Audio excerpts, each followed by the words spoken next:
So guys, it was maybe 20 years ago or something. We we were really traveling across the Africa, north to south, east to west. A lot of things happened, and Liberia, yeah, we crossed it for several times. We've been there. And it was one of the times, and we were heading, we were hitchhiking from Monrovia to the border with Guinea, and some old guy on the old track met us, and we met him, and he was driving in the same direction a bit, and well, we asked him to help us, and he agreed, and we started talking about life and such things. It was very beautiful at the time. And actually we told him that we are from Poland, and he got so excited about it. And he told us that there's a very, very huge Polish monument somewhere around, very, very close to the place that we've been there.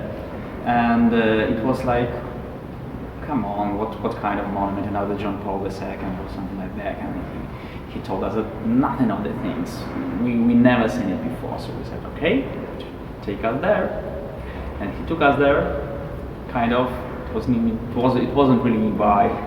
We drove for an hour and a half, and then we got out of the car, and we were still going through some of the forest, and we were hating him for that still. But then Marta was just suddenly picking her finger at something, saying, "Wow, look, there's a mustache!"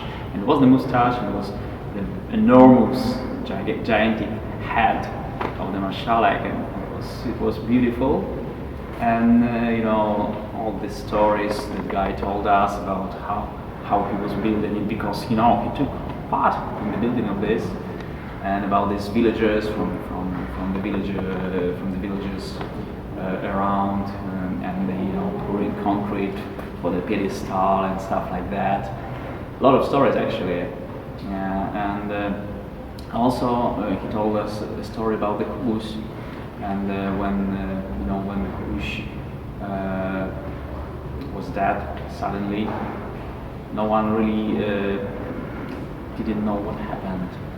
And the main part of this, that because the construction just suddenly stopped, and literally nobody knew why, because maybe they didn't have enough money for that, and they ran out of it, or maybe something else happened. Maybe police forced everyone just to stop it.